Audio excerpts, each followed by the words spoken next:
ನಮಸ್ಕಾರ ವೀಕ್ಷಕರೇ, Infonet news ಚಾನೆಲ್ಗೆ ನಿಮಗೆ ಸ್ವಾಗತ. ಈಗ ನಮ್ ಜೊತೆ ಡಾಕ್ಟರ್ ಶೈಲೇಶ್ ಸರ್ ಅವರಿದ್ದಾರೆ. ಇವರು ಗ್ಲೋಕೋಮಾ ಮತ್ತು ಕ್ಯಾಟ್ರೈಟ್ ಇದರ ಸ್ಪೆಷಲಿಸ್ಟ್.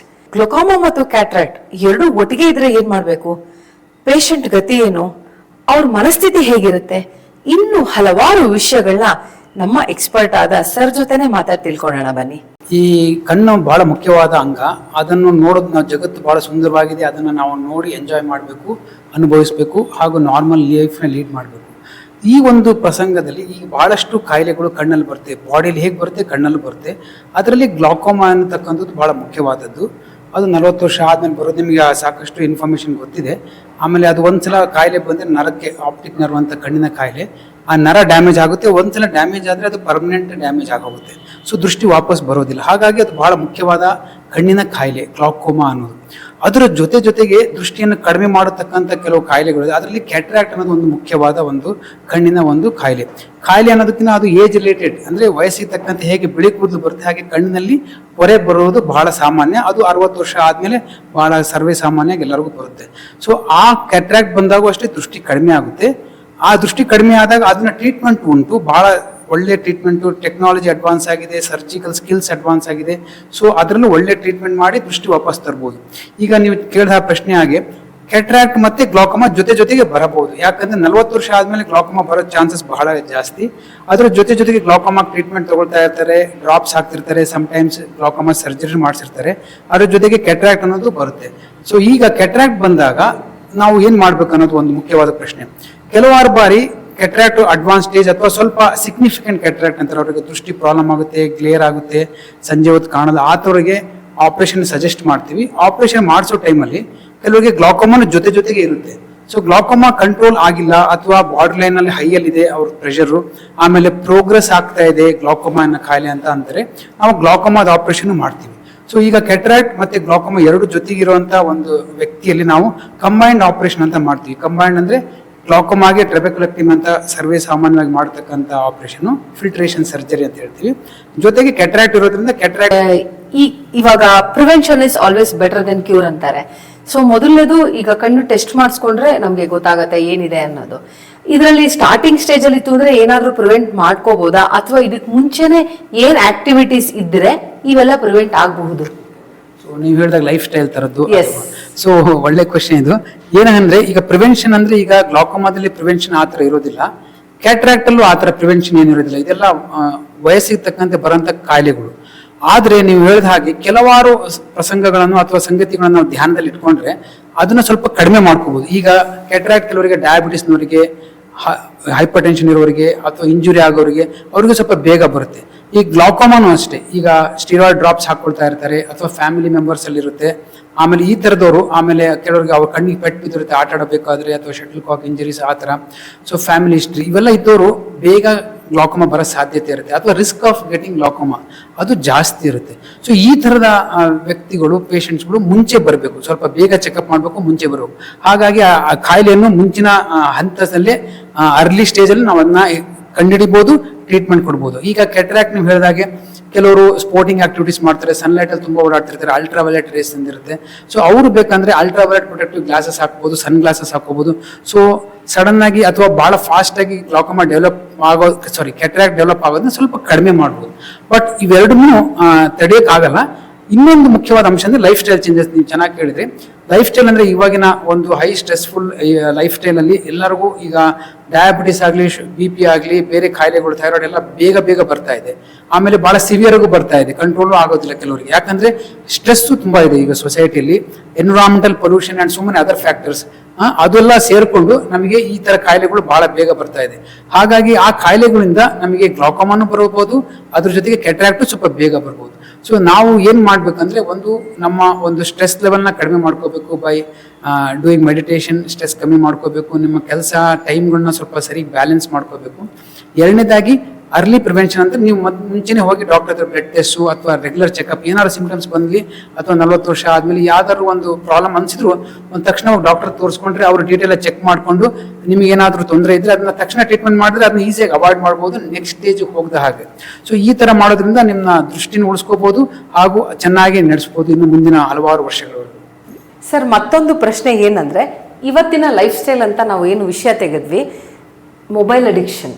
ತುಂಬ ಲೇಟ್ ನೈಟಲ್ಲಿ ನಾವು ಮೊಬೈಲ್ನ ನೋಡೋದು, ಆಮೇಲೆ ಲೆಸ್ ಲೈಟಲ್ಲಿ, ಡಾರ್ಕ್ ಲೈಟಲ್ಲಿ ಮೊಬೈಲ್ದು ಇದೆಲ್ಲ ನಮ್ಮ ಕಣ್ಣಿನ ನರ್ವ್ಸ್ಗೆ ಪ್ರಾಬ್ಲಮ್ ಕೊಡುತ್ತಲ್ವಾ? ಇದರಿಂದನೂ ನಮ್ಮ ಕಣ್ಣು ಈ ಥರ ಪ್ರಾಬ್ಲಮ್ಸ್ಗೆ ಒಳಗಾಗೋ ಚಾನ್ಸಸ್ ಇದೆಯಾ? ಹೌದೌದು. ಈ ಮೊಬೈಲ್ ಅಥವಾ ವಿಜುವಲ್ ಡಿಸ್ಪ್ಲೇ ಯೂನಿಟ್ಸ್ ಅಂತ ಹೇಳ್ತೀವಿ. ಈಗ ಕೆಲವರು ಈಗ ಓದೋದಕ್ಕೂ ಯೂಸ್ ಮಾಡ್ಕೊಳ್ತಾರೆ, ಲ್ಯಾಪ್ಟಾಪ್ಸ್, ಡೆಸ್ಕ್ಟಾಪ್, ಇವೆಲ್ಲವೂ ವಿಜುವಲ್ ಡಿಸ್ಪ್ಲೇ ಯೂನಿಟ್ಸ್. ಈ ಒಂದು ಟೈಮ್ ಭಾಳ ಜಾಸ್ತಿ ಆಗಿದೆ. ಮುಂಚೆ ಕೇವಲ ಬರೀ ಕಂಪ್ಯೂಟರ್ ಅಷ್ಟೇ ವರ್ಕ್ ಮಾಡ್ತಿದ್ರು, ಮೊಬೈಲ್ ಬಂದು ಅದು ಜಾಸ್ತಿ ಆಗ್ತಿದೆ. ಅದು ಚಿಕ್ಕ ಸ್ಕ್ರೀನ್, ಎಸ್ಪೆಷಲಿ ಮಕ್ಕಳಲ್ಲಿ ಅವರು ಅಡಿಕ್ಟ್ ಆಗಿಬಿಟ್ಟಿದ್ದಾರೆ. ಎಷ್ಟೊಂದು ಮಕ್ಕಳು ಆ ಮೊಬೈಲಿಂದ ಊಟ ಮಾಡಲ್ಲ, ಮೊಬೈಲಿಂದ ಏನು ಕೆಲಸ ಮಾಡಲ್ಲ. ಪೇರೆಂಟ್ಸ್ ಅಷ್ಟೇ, ತಮಗೆ ಟೈಮ್ ಇರೋದಿಲ್ಲ, ತಂದೆ ತಾಯಿಗಳು ತಮಗೆ ಟೈಮ್ ಇಲ್ಲ, ಅಟ್ಲೀಸ್ಟ್ ಮೊಬೈಲ್ ತೋರಿಸಿದ್ರೆ ಆ ಮಗು ಸುಮ್ಮನೆ ಆಗುತ್ತೆ ಅಂತ ಹೇಳಿ ಅವರು ತಮ್ಮ ಒಂದು ಪೀಸ್ಫುಲ್ ಟೈಮ್ಗೋಸ್ಕರ ಮಗುವಿಗೆ ಆ ಒಂದು ಕ್ಯಾಮ್ರಾ ಅಥವಾ ಆ ಮೊಬೈಲ್ ಕೊಟ್ಟು ಆ ಮಗು ಅದರಲ್ಲಿ ಅಡಿಕ್ಟ್ ಆಗಿಬಿಡುತ್ತೆ. ಒಂದ್ಸಲ 2 ಸಲ ಅದು ನೋಡ್ಕೊಂಡು ಅದನ್ನೇ it will start doing the activity. ಹಾಗಾಗಿ ಅಡಿಕ್ಟ್ ಆಗಿ ಅದರಿಂದ ಏನಾಗುತ್ತೆ ಅಂದ್ರೆ ಅಟೆನ್ಷನ್ ಸ್ಪ್ಯಾನ್ ಅಂತೆಲ್ಲ ಕಡಿಮೆ ಆಗ್ತಾ ಹೋಗುತ್ತೆ. ಮಕ್ಕಳಿಗೆ ಒಂದಾದ್ಮೇಲೆ ಒಂದು ನೋಡ್ತಾ ಇರ್ತಾರೆ, ಒಂದು ನೋಡ್ತಾರೆ 2 ನಿಮಿಷದಲ್ಲಿ ಮತ್ತೆ ಸರಿ ಅನ್ಸಲ್ಲ ಇನ್ನೊಂದು. ಸೊ ಈ attention span will expand to the other parts of life. ಅದೇ ಆಕ್ಟಿವಿಟಿನ ಹೊರಭಾಗದಲ್ಲೂ ಹೊರ ಜಗತ್ತಿನಲ್ಲೂ ಅದನ್ನ ಅಳವಡಿಸ್ಕೊಳ್ತಾರೆ.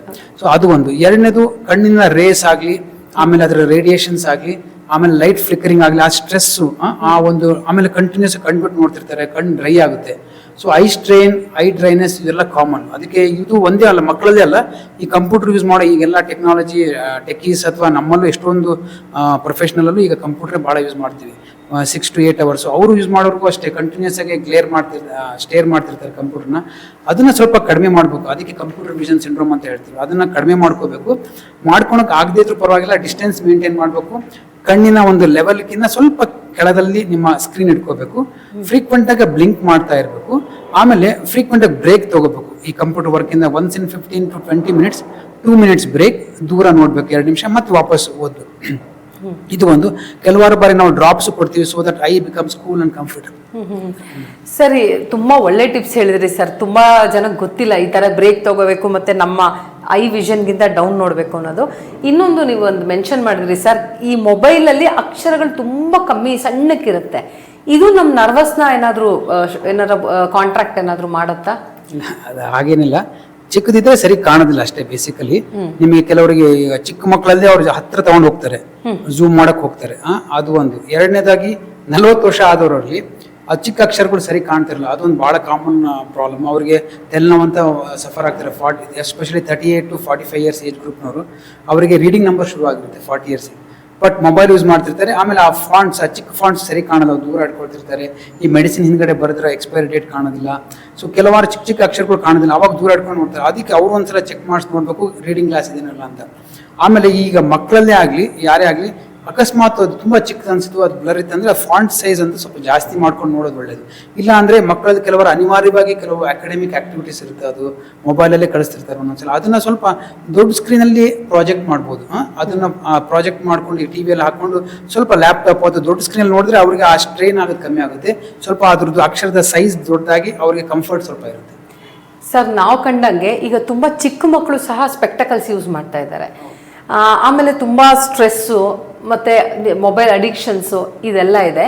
ಈ ಸ್ಟ್ರೆಸ್ಸು ಸಹ ಕಣ್ಣಿನ ಮೇಲೆ ಪರಿಣಾಮ ಬೀರಕ್ಕೆ ಸಾಧ್ಯ ಇರುತ್ತಾ? ಈಗ ಗ್ಲುಕೋಮಾ ಸ್ಟ್ರೆಸ್ಸಿಂದ ಬರುತ್ತೆ ಅಂದಾಗ ಈ ಥರದ್ದು ಅದಕ್ಕೆ ಕಾರಣ ಆಗಬಹುದಾ ಸರ್? ಹೌದು. ಈಗ ಮಕ್ಕಳಲ್ಲೇ ಆಗಲಿ ಕನ್ನಡಕ ಹಾಕೊಳ್ತಿರೋದು ಒಂದು, ಮಕ್ಕಳಿಗಿನ ಜಾಸ್ತಿ ಸ್ಟ್ರೆಸ್ಸು ಅಪ್ಪ ಅಮ್ಮಗಳಿಗೆ ಇರುತ್ತೆ, ತಂದೆ ತಾಯಿಗೆ. ಯಾಕಂದ್ರೆ ಅವ್ರು ಫಸ್ಟು ಕನ್ನಡಕ ಇದೆ ಅನ್ನೋದೇ ಗೊತ್ತಿರೋದಿಲ್ಲ. ಆ ಥರ ಮಗು ಇಲ್ಲ ಏನೋ ಅಭ್ಯಾಸ ಮಾಡ್ಕೊಳ್ತಿದೆ, ಹತ್ರ ನೋಡ್ತಿದೆ, ಸೊಟ್ಟ ನೋಡ್ತಿದೆ ಅಂತ. ಫಸ್ಟು ಪೇರೆಂಟ್ಸ್ಗೆ ಹೇಳೋದೇನಂದ್ರೆ, ಅವರು ಯಾವುದೇ ಮಗು ಆಗಲಿ 4 ವರ್ಷ ಸ್ಕೂಲಿಗೆ ಸ್ಟಾರ್ಟ್ ಆಗೋ ಟೈಮಲ್ಲಿ 3.5 to 4 years ABCD ಓದಕ್ಕೆ ಸ್ಟಾರ್ಟ್ ಮಾಡಿರ್ತಾರೆ. ಆ ಟೈಮಲ್ಲಿ ಒಂದ್ಸಲ ತೋರಿಸೋದು. ಅಥವಾ ಕೆಲವಾರು ಬಾರಿ ಅದಕ್ಕಿಂತ ಮುಂಚೆನೇ ಕೆಲವರಿಗೆ ಕಣ್ಣು ಸ್ಕ್ವಿಂಟ್ ಅಂತ ಇರುತ್ತೆ, ಮೆಳ್ಳೆಗಣ್ಣು, ಅಥವಾ ಅವರು ಯಾವುದೋ ಒಂದು ಸೈಡಲ್ಲಿ ನೋಡ್ತಾ ಇರ್ತಾರೆ, ಹಗ್ಲಗ್ಲ ಕಣ್ಣು ಟಿಕ್ಸ್ತಿರ್ತಾರೆ. ಸೊ ಈ ಥರದವ್ರು ಮುಂಚೆನೇ ಬಂದು ತೋರಿಸೋದು ಒಳ್ಳೇದು. ಸೊ ಈ ನಂಬರ್ ಇತ್ತು ಅಂದರೆ ನಾವು ಡೀಟೇಲ್ ಚೆಕ್ ಮಾಡಿ ಕನ್ನಡಕದ ನಂಬರ್ ಕೊಡ್ತೀವಿ. ಸೊ ಈ ನಂಬರ್ ಚೇಂಜ್ ಆಗ್ತಾ ಇರುತ್ತೆ as the grow, eyeball grow ಆಗ್ತಿರುತ್ತೆ. ಅದಕ್ಕೆ ರೆಗ್ಯುಲರ್ 6 months 1 year ಒಂದ್ಸಲ ತೋರಿಸ್ತಾ ಇರಬೇಕು. ಈಗ ನೀವು ಹೇಳ್ದಂಗೆ ಇದನ್ನ ಹೇಗೆ ತಡೆಗಟ್ಬೋದು ಅಂದರೆ, ಈಗ ಮುಂಚಿನ ಥರ 4 ಗೋಡೆಯಲ್ಲಿ ಎಲ್ಲ ನಾವು ಇರ್ತಾ ಇರಲಿಲ್ಲ. ಚಿಕ್ಕ ಮಕ್ಕಳಿದ್ದಾಗ ಎಲ್ಲ ಹೊರಗಡೆ ಓಡಾಡೋದು ಸನ್ಲೈಟಲ್ಲಿ. ಈಗಿನ ಮಕ್ಕಳು ಬರೀ ಒಳಗಡೆನೇ ಆಡ್ತಾರೆ, ಮೊಬೈಲ್, ಟಿವಿ, ಗ್ಯಾಜೆಟ್ಸ್ ಎಲ್ಲ ಇರ್ತಾರೆ, ಹೊರಗಡೆ ಆಡೋದು ಭಾಳ ಕಡಿಮೆ ಆಗಿದೆ. ಸೊ ಇಂತಹ ಮಕ್ಕಳಿಗೆ ನಾವು ಏನು ಹೇಳ್ತೀವಿ, usually outdoor activities, usually 1 hour in a day or 2 hours in a day regular ಆಗಿ ಮಾಡಿಸು. ಔಟ್ಲೈಟ್ ಸನ್ಲೈಟ್ ಆಕ್ಟಿವಿಟಿ ಇದೆಲ್ಲ, sunlight also stimulate certain hormones ಕಣ್ಣಲ್ಲಿ. ಸೊ ಆ ಹಾರ್ಮೋನ್ಸ್ ಇಂದ ಬ್ರೈನಿಂದ ಬಂದು ಕಣ್ಣಿಗೂ ಒಂದು ಒಳ್ಳೆಯ ಒಂದು ಇದು ಕೊಡುತ್ತೆ. ಸೊ ಹಾಗಾಗಿ ಕಣ್ಣ ಮೇಲೆ ಪರಿಣಾಮ ಬೀರತಕ್ಕಂಥ ಈ ಎಲ್ಲ ಆಕ್ಟಿವಿಟೀಸ್ನ ಕಡಿಮೆ ಮಾಡಿಕೊಂಡು ಜೊತೆಗೆ ಔಟ್ಡೋರ್ ಆಕ್ಟಿವಿಟೀಸು ಆಮೇಲೆ frequent change of glasses, reduction of your gadget or screen time, ಇದು ಮಾಡಿಕೊಂಡ್ರೆ ಸ್ವಲ್ಪ ನಿಮ್ಮ ಕಣ್ಣಿನ ದೃಷ್ಟಿ ಉಳಿಸ್ಕೊಬಹುದು ಚೆನ್ನಾಗಿ. So what are the vegetables or vitamins is directly connected to the eyes, and what is the lifestyle we have to follow to keep our eyes good? ಅಂದರೆ ಈಗ vegetables ಅಥವಾ ಫ್ರೂಟ್ಸ್ ಯಾವುದೇ ಆಗಲಿ ಎಲ್ಲದು what is good for body is also good for eyes. So all green leafy vegetables ಅದು ಒಂದು. Of course carrot ಅಂತ ಹೇಳ್ತಾರೆ, ಅದು ಮಾಡುತ್ತೆ ಕಣ್ಣಿಗೆ, ಅಲಾಂಗ್ ವಿತ್ ದಟ್ ಬಾಡಿಗೂ ಹೆಲ್ಪ್ ಆಗುತ್ತೆ. ಜೊತೆಗೆ ಈ fruits, all those fruits, green vegetables along with that ಈ ಜಂಕ್ ಥರ ಫುಡ್ಸ್ನ ಬಿಟ್ಟು dairy products sometimes also helps. ಒಂದು ಫುಡ್ ತೊಗೊಳೋದ್ರ ಜೊತೆಗೆ ಅದು ರೆಗ್ಯುಲರಾಗಿ ತೊಗೋಬೇಕು, not that you skip meals and all.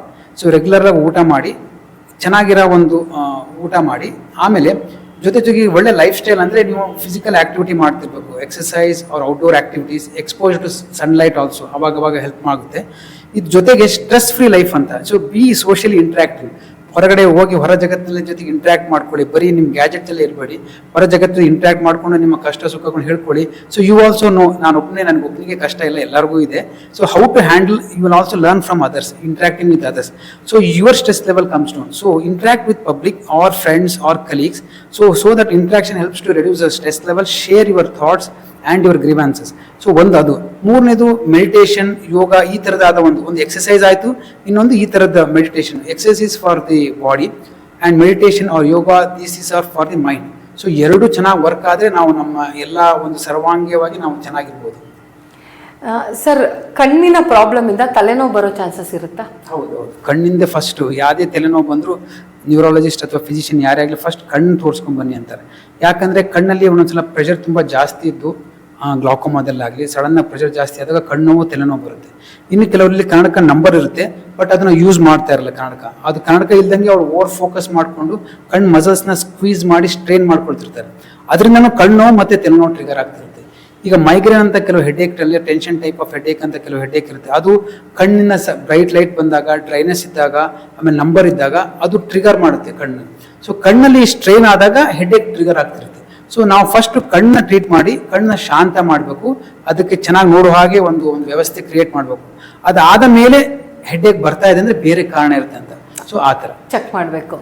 ಆಮೇಲೆ one more thing what we C is example IT ಇಂಡಸ್ಟ್ರಿನಲ್ಲೇ ಅಥವಾ ಕೆಲವು ಆಫೀಸಲ್ಲಿ ಒಂದೇ ರೀತಿಯಾದಂತಹ AC ಮತ್ತು ಲೈಟ್, ಅಂದರೆ ಒಂದೇ ರೀತಿಯಾದಂತಹ ಲೈಟಲ್ಲಿ ಅವರ್ಸ್ ಗಟ್ಟಲೆ ಕೂತ್ಕೊಂತಾರೆ.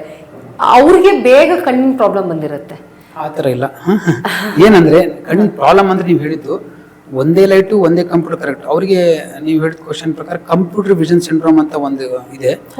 ಆ ಥರದ್ದು ಒಂದು ಸಣ್ಣ ಪ್ರಾಬ್ಲಮ್ ಬರೋ ಸಾಧ್ಯತೆ ಇರುತ್ತೆ. Because they are stuck to one table, one chair, one monitor, ಇದರಲ್ಲೇ ಕೂತ್ಕೊಂಡಿರ್ತಾರೆ. ಅವ್ರ ಜೀವನ ಎಲ್ಲ ಅದರಲ್ಲೇ ಕಳೀತಾರೆ, 3 ವರ್ಷ, 10 ವರ್ಷ, 20 ವರ್ಷ ಆ ಥರ. So what they have to do is just see ambient light ಇರಬೇಕು, ಆಮೇಲೆ ಸ್ಕ್ರೀನು ಅಡಿಕ್ವೇಟ್ ಸೈಜ್ ಇರಬೇಕು. ಆಂಟಿ ಗ್ಲೇರ್ ಗ್ಲಾಸಸ್ ಇವಾಗೆಲ್ಲ ಬರ್ತಾ ಇದೆ, they can wear anti glare glasses also. ಅದು ಸ್ವಲ್ಪ ಗ್ಲೇರ್ ಕಡಿಮೆ ಮಾಡಿ ಸ್ವಲ್ಪ ನಿಮಗೆ ಕಣ್ಣಿಗೆ ಕಂಫರ್ಟ್ ಕೊಡುತ್ತೆ. ಮೂರನೇದು ಡಿಸ್ಟೆನ್ಸ್ ನಾ ಹೇಳಿದಾಗೆ ಸ್ವಲ್ಪ ಕಣ್ಣಿನ ಒಂದು ಲೆವೆಲ್ ಇಂದ ಸ್ವಲ್ಪ ಕೆಳಗಿರ್ಬೇಕು. ಸೊ ಕಣ್ಣು ಫುಲ್ ಓಪನ್ ಆಗಿರಲ್ಲ. ಎರಡನೇದು ಡೈರೆಕ್ಟ್ ಆಗಿ AC ಮುಂದೆ ಕೂರ್ಕೊಂಡು ಸ್ವಲ್ಪ ಅವಾಯ್ಡ್ ಮಾಡಬೇಕು. ಡೈರೆಕ್ಟ್ ಆಗಿ ಏರ್ ಮೂವ್ಮೆಂಟ್ ಆಗ್ತಾ ಇದ್ರೆ ಆ ಡ್ರೈನೆಸ್ ಮಾಯಿಶ್ಚರ್ನ ಸಕ್ ಮಾಡ್ತಾ ಇರುತ್ತೆ. So I becomes dry very fast. So dry ಆದಾಗ ಕಣ್ಣು ಕೆಂಪಾಗುತ್ತೆ, ಆಮೇಲೆ ಉರಿಯುತ್ತೆ, ಆಮೇಲೆ ಇರಿಟೇಷನ್ ಆಗುತ್ತೆ, ಜಾಸ್ತಿ ಹೊತ್ತು ವರ್ಕ್ ಮಾಡೋಕ್ಕಾಗಲ್ಲ. ಸೊ ಈ ಥರದ್ದು ಸ್ವಲ್ಪ ಈ ಥರದ್ದೆಲ್ಲ ಒಂದು ತಗೊಂಡು ಫ್ರೀಕ್ವೆಂಟ್ ಆಗಿ ಬ್ರೇಕ್ ತಗೋಬೇಕು, ಫ್ರೀಕ್ವೆಂಟ್ ಆಗಿ ಬ್ಲಿಂಕ್ ಮಾಡಬೇಕು, ನಂಬರ್ ಇದ್ರೆ ಚೆಕ್ ಮಾಡಿಸ್ಕೊಂತೀವಿ. ಸೊ ಎಷ್ಟು ಟೈಮ್ ಒನ್ಸು ರೆಗ್ಯುಲರ್ ಆಗಿ ಒಬ್ಬ ಹೆಲ್ದಿ ಪರ್ಸನ್ ಐನ ಚೆಕ್ ಮಾಡ್ಕೋಬೇಕು ಸರ್? ನಾನು ಇದು ಹೆಲ್ದಿ ಪರ್ಸನ್ ಅಂದಾಗ ನಾನು ಮಕ್ಕಳಿಂದ ಸ್ಟಾರ್ಟ್ ಮಾಡ್ತೀನಿ. ಸೊ ಮಕ್ಕಳಂದೇ ಹುಟ್ಟಿದಾಗಿಂದನೇ ಶುರು ಆಗುತ್ತೆ. ಮಕ್ಕಳು ಪೀಡಿಯಾಟ್ರಿಷಿಯನ್ ನೋಡಿರ್ತಾರೆ, ಹುಟ್ಟಿದಾಗಿಂದ ಏನಾರು ಅಬ್ನಾರ್ಮಲಿಟಿ ಇದ್ರೆ ಐಸ್ ಡಾಕ್ಟ್ರಿಗೆ ಹೇಳ್ತಾರೆ. ಇನ್ನು ಕೆಲವು ನಾನು ಅವಾಗಲೇ ಹೇಳಿದೆ 3 ಇಂದ 4 ವರ್ಷ ಮಧ್ಯದಲ್ಲಿ ಸೊ ಮಕ್ಕಳಿಗೆ ಒಂದ್ಸಲ ಚೆಕ್ ಮಾಡೋದು ಒಳ್ಳೇದು, ಸ್ಕೂಲಿಗೆ ಹೋಗೋಕೆ ಮುಂಚೆ. ಆಮೇಲೆ ನಂತರ ಅಲ್ಲಿ ಏನಾದರೂ ಡಿಫೆಕ್ಟ್ಸ್ ಇದ್ದರೆ ಡಾಕ್ಟ್ರೇ ಹೇಳ್ತಾರೆ, ನಿಮಗೆ ವರ್ಷಕ್ಕೆ ಒಂದ್ಸಲ 6 ತಿಂಗಳು ನಂಬರ್ ಇತ್ತು ಅಂದರೆ ಹೇಳ್ತಾರೆ. ಸೊ ಒಂದು ಸ್ಕೂಲಿಗೆ ಹೋಗೋ ಎಂಟ್ರಿ ಟೈಮಲ್ಲಿ, ಅಥವಾ ಮಕ್ಕಳಲ್ಲಿ ಏನಾದರೂ ಅವ್ರು ಭಾಳ ಹತ್ತಿರ ಟಿವಿಗೆ ಹೋಗ್ತಾ ಇರ್ತಾರೆ, ಸ್ಕ್ವೀಸ್ ಮಾಡ್ತಿರ್ತಾರೆ, ಕಣ್ಣು ಸೊಟ್ಟ ಮಾಡ್ತಿರ್ತಾರೆ, ಅಂಥವ್ರ ಟೈಮಲ್ಲಿ ಮಧ್ಯೆ ಹೋಗಿ ತೋರಿಸಿ. ಇದು ಆದಮೇಲೆ ನೆಕ್ಸ್ಟ್ ಬರೋದು ಈಗ ಸ್ಪೋರ್ಟಿಂಗ್ ಇಂಜುರೀಸ್. ಕೆಲವರು ಸ್ಪೋರ್ಟ್ಸ್ ಆಟ ಆಡ್ತಿರ್ತಾರೆ, ಯಾವಾಗ ಇಂಜುರಿ ಆಗ್ತಿರುತ್ತೆ ಅದನ್ನ ನೆಗ್ಲೆಕ್ಟ್ ಮಾಡ್ತಾರೆ. ಅದನ್ನ ನೆಗ್ಲೆಕ್ಟ್ ಮಾಡಬಾರ್ದು. ಸೊ ಏನೇ ಕಣ್ಣಿಗೆ ಪೆಟ್ಟು ಬಿದ್ದಾಗೂ ಈ ಯಂಗ್ ಅಡಲ್ಟ್ಸ್ ಅವರು ಬಂದು ತೋರಿಸ್ಬೇಕು. ಮೂರನೇದಾಗಿ 40 ವರ್ಷದಲ್ಲಿ ಬರೋಂಥ ವ್ಯಕ್ತಿಗಳು. ಸೊ ಅದು ಕಾಮನ್ ಆಗಿ ಆಕ್ಟಿವ್ ಆಗಿರ್ತಾರೆ, ಸಡನ್ ಆಗಿ ಅವರಿಗೆ ಓದೋದು ಕಷ್ಟ ಆಗ್ತಾ ಶುರು ಆಗುತ್ತೆ, ಹತ್ತಿರ ಇರೋದು ಕಾಣೋದಿಲ್ಲ, ದೂರ ಇಟ್ಕೋಬೇಕು ಅನಿಸ್ತಿರುತ್ತೆ. ಸೊ ಇಂಥವರಿಗೆ ರೀಡಿಂಗ್ ಗ್ಲಾಸ್ ಪ್ಲಸ್ ಬಯೋಪಿ ಅಂತ ಹೇಳ್ತೀವಿ, ಪ್ಲಸ್ ನಂಬರ್ ಇರುತ್ತೆ. ಸೊ ಅವರು 40 ಇಯರ್ಸ್ ರೇಂಜಲ್ಲಿ ಅದು ತೋರಿಸ್ಕೊಂಡು, ಯಾಕಂದರೆ 40 years is very land mark age ಅಂತ ಹೇಳ್ತೀವಿ. ಆ ಟೈಮಲ್ಲಿ ಭಾಳಷ್ಟು ಬಾಡಿಯಲ್ಲಿ ಬದಲಾವಣೆ ಆಗ್ತಿರುತ್ತೆ. ಜೊತೆಗೆ ಕಣ್ಣಿಗೆ ರೀಡಿಂಗ್ ನಂಬರ್ ಬರುತ್ತೆ, ಗ್ಲಾಕೋಮಾ ಅಂತ ಕಾಯಿಲೆ ಬರ್ಬೋದು, ಭಾಳಷ್ಟು ಚಿಕ್ಕ ಪುಟ್ಟ ಕಾಯಿಲೆ ಬರೋ ಸಾಧ್ಯತೆ ಇರುತ್ತೆ. ಬರಲೇಬೇಕು ಅಂತಲ್ಲ, ಬರೋ ಸಾಧ್ಯತೆ. ಹಾಗಾಗಿ ಆ ಟೈಮಲ್ಲಿ ಒಂದು ಸ್ವಲ್ಪ ಅಲರ್ಟ್ ಆಗಿತ್ತು, ಒಂದು ಸ್ವಲ್ಪ ಬೇಸಿಕ್ ಟೆಸ್ಟ್ ಮಾಡಿಸ್ಕೊಂಡು, ಎಸ್ಪೆಷಲಿ ಕಣ್ಣು ವಿಷಯದಲ್ಲಿ ಆದರೆ ಕನ್ನಡಕ ಹಾಕ್ಕೊಂಡು ನಿಮ್ಮ ನಾರ್ಮಲ್ ರೀಡಿಂಗ್ ಆಕ್ಟಿವಿಟೀಸ್ ಮಾಡ್ಕೋಬೋದು. ಇದು ಒಂದು. ಇನ್ನು ಕೆಲವರು ಡಯಾಬಿಟೀಸು, BP, ಶುಗರ್ ಇರೋರು 1 ವರ್ಷಕ್ಕೊಂದ್ಸಲ ಸ್ಟ್ರಿಕ್ಟಾಗಿ ತೋರಿಸ್ಕೊಳ್ಳೋದು ಒಳ್ಳೆಯದು. ಶುಗರ್ BP ಕಂಟ್ರೋಲ್ ಮಾಡ್ಕೊಳ್ಳಿ. ಕಣ್ಣಿನಲ್ಲಿ ಡಯಾಬಿಟಿಕ್ ರೆಟಿನೋಪತಿ ಅಂತ ಬರ್ತಾ ಇರುತ್ತೆ, ಅದನ್ನ ನಾವು ಅರ್ಲಿ ಸ್ಟೇಜಲ್ಲಿ ಡಿಟೆಕ್ಟ್ ಮಾಡಿದ್ರೆ ಹೆಲ್ಪ್ಫುಲ್. ಸೊ ಅದನ್ನ ಒಂದ್ಸಲ ಚೆಕ್ ಮಾಡಿಕೊಂಡು ಇಯರ್ಲಿ ಒಂದ್ಸಲ ಚೆಕ್ ಮಾಡಿಸ್ಬೇಕು. ಇನ್ನು 60 ವರ್ಷಕ್ಕೆ ಬಂದಾಗ ಈ ಓಲ್ಡ್ ಏಜ್ ಅಂತ, ಅವಾಗ ದೃಷ್ಟಿ ಕಮ್ಮಿ ಆಗ್ತಾ ಹೋಗುತ್ತೆ. ಅವರಿಗೆ ಏಜ್ ರಿಲೇಟೆಡ್ ಮ್ಯಾಕ್ಯುಲರ್ ಡಿಜನರೇಷನ್ ಅಂತ ಹೇಳ್ತೀವಿ, ಅದು ರೆಟಿನಾ ಪ್ರಾಬ್ಲಮ್. ಆಮೇಲೆ ಡಯಾಬಿಟಿಸ್ ಇದ್ರೆ ಡಯಾಬಿಟಿಕ್ ರೆಟಿನೋಪತಿ ಅಂತ. ಮೂರನೇದು ನಾವು ಅವಾಗಲೇ ಡಿಸ್ಕಸ್ ಮಾಡಿದ್ರೆ ಕ್ಯಾಟ್ರಾಕ್ಟ್ ಅಂತ ಬರುತ್ತೆ. ಸೊ ಇವೆಲ್ಲ ಕಾಯಿಲೆಗಳು 60 ವರ್ಷ ಏಜಲ್ಲಿ ಬರೋ ಚಾನ್ಸಸ್ ಇರುತ್ತೆ. ಸರ್, ಡಯಾಬಿಟಿಕ್ ನ್ಯೂರೋಪತಿ ಅಂತಾರಲ್ಲ, ಅದು ಬಂದಾಗ್ಲೂ ಇದು ಬರೋ ಚಾನ್ಸಸ್ ಇರುತ್ತಾ? ಡಯಾಬಿಟಿಸ್ ಬಂದಾಗ ಡಯಾಬಿಟಿಸು ಎಲ್ಲ ನರ್ವ್ಸ್, ಕಿಡ್ನಿ, ಐಸ್ ಎಲ್ಲ structure involve. Diabetic neuropathy, retinopathy, ಇವೆಲ್ಲ ನೆಫ್ರೋಪತಿ ಇವೆಲ್ಲ ಆಗುತ್ತೆ. ಸೊ ಅದರಲ್ಲಿ neuropathy is one of them. So ಹಾಗಾಗಿ ಕಣ್ಣಲ್ಲಿ ನಾವು ಈಸಿಯಾಗಿ ಡಿಟೆಕ್ಟ್ ಮಾಡ್ಬೋದು, ಯಾಕಂದ್ರೆ ಕಣ್ಣಲ್ಲಿ ಕಾಣುತ್ತೆ ನಿಮಗೆ ಕಣ್ಣೊಳಗೆ ಬ್ಲೀಡಿಂಗ್ ಆಗಿರೋದು, ಸ್ವೆಲ್ಲಿಂಗ್ ಆಗಿರೋದು, ಊತ ಬಂದಿರೋದು. ತಕ್ಷಣ ನಾವು ಡಯಾಬಿಟಾಲಜಿಸ್ಟಿಗೆ ಕಳಿಸಿ ಇದಕ್ಕೆ ನೆಕ್ಸ್ಟ್ ಏನೇನು stage of treatment he will do it. ಒಂದು ಲಾಸ್ಟ್ ಕ್ವಶನ್ ಏನು ಅಂದರೆ, ಜನರಿಗೆ ಅವೇರ್ನೆಸ್ ಆಗಿ ಏನಾದರೂ ಒಂದು ಟಿಪ್ಸ್ ಹೇಳಿ ಸರ್.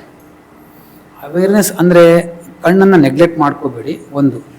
ಎರಡನೇದು ರೆಗ್ಯುಲರ್ ಆಗಿ ಅವಾಗ ಚೆಕ್ ಮಾಡಿಸ್ತಾರೆ. ನಾನು ಹೇಳ್ದಂಗೆ age group 4 years, 15-20 years, 40 years, 60 years, ಇದು ಏಜ್ ರಿಲೇಟೆಡ್. ಇನ್ನೊಂದು, ನಿಮ್ಮ ಟೈಮ್ ಟು ಟೈಮ್ ನಿಮ್ಗೆ ಏನಾದರೂ ಕಣ್ಣು ಇರಿಟೇಷನ್, ಬ್ಲರಿಂಗ್ ಆಯಿತು, ದೃಷ್ಟಿಯಲ್ಲಿ ದೋಷ ಅನ್ನಿಸ್ತಾರೆ, ತಕ್ಷಣ ಹೋಗಿ ತೋರಿಸಿ.